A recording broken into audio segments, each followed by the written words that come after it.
if I do not hear, as I indicated yesterday to the meeting, and it was agreed upon, if I do not get any comments contrary to what the draft memorandum of understanding says, I'm assuming that there is an agreement for all the elements in the draft memorandum of understanding, because the elements which are in the draft memorandum of understanding are in fact the elements contained in a proposal made by my government, which had been accepted in principle and which had been tweaked further at the technical meeting some 2 weeks ago here, which I chaired in this matter. Now, you would notice I've been given a lot of reports on this issue here and in Parliament, at press conferences and in Parliament, and I've been speaking publicly because I believe in providing timely information to the public. British American ran into severe challenges, not because of the government of St. Vincent and the Grenadines. This was brought upon us by circumstances outside of us. But we have to settle it. And it has ended up on my doorstep. Because, as I've said from the very beginning, St. Vincent and the Grenadines, depositors and investors, have $190 million in liabilities with British American Insurance Company. So, for a man on the street who is looking for a job, or who wants to come and see me about something personal and can't get to see me because I'm spending a lot of time addressing this issue, this may be of no consequence to him. He may not realize the extent of this being a consequence to him, because if it is not solved, it has the potential of posing a systemic risk. Not in St. Vincent, simpliciter, but in the currency union, particularly given the size of the liabilities, say, in a country like Antigua and Barbuda, and also in Grenada and St. Kitts, Antigua, Dominica. There are significant sums involved. Now, and that would affect everybody in the country. But there are thousands of depositors and policyholders in St. Vincent and the Grenadines and elsewhere in the currency union.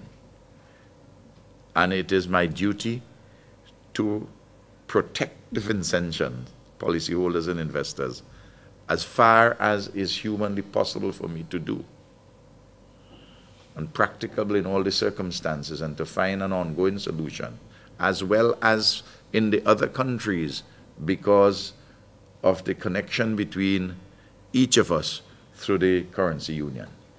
I want to make that point. And as you notice, this government has taken the lead in every single one of the big regional challenges which have come upon us. Air transport, we have taken the lead in that. We have taken the lead on the question of the Bank of Antigua, Stanford's onshore bank. Now with British American and with the Clicker Group. Despite legitimate and ongoing criticisms about the way LIAT, and I'm not going to say LIAT staff, LIAT, treat the customers in the region, in the sub-region. The fact is this, that without LIAT, we would have no intra-regional airline. And a lot of people I hear talk very glibly about regional transport. They haven't studied the subject. But it's one thing to make complaints, and legitimate complaints is another one to make facile suggestions of solutions. If you're making suggestions for solutions, they must have a reasonable basis and some understanding of this complex area of regional air transport and the economics of it.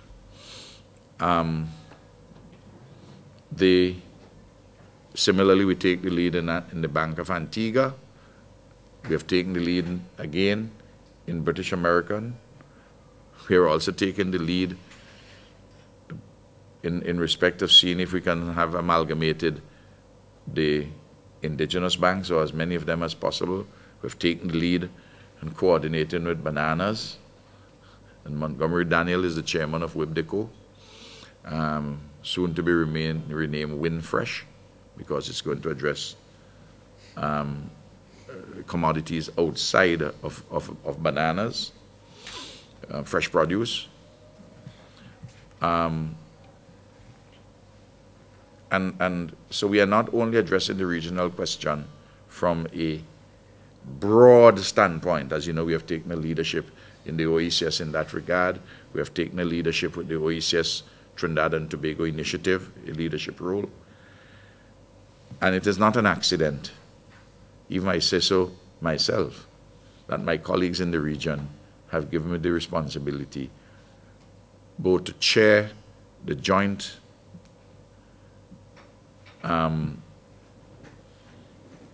task force between the OECS and the Eastern Caribbean Currency Union. And I've also given the responsibility to lead the OECS Union project and to lead the discussions with Trinidad and Tobago on this subject, and also to lead a team which has been put together consisting of the Prime Minister of Dominica, the Minister of Finance of St. Kitts Nevis, the Minister of Finance of Grenada, and the Governor of the Central Bank, chaired by me, to drive our work in the area of handling the insurance issues. And please remember that this work, which sometimes doesn't affect, everybody thinks that the only thing which is of importance is what affects an individual immediately and directly. Leadership has to go beyond the immediate and the direct. For some persons, of course, for others, it's immediate and direct. The thousands who have policies and who have investments in British American.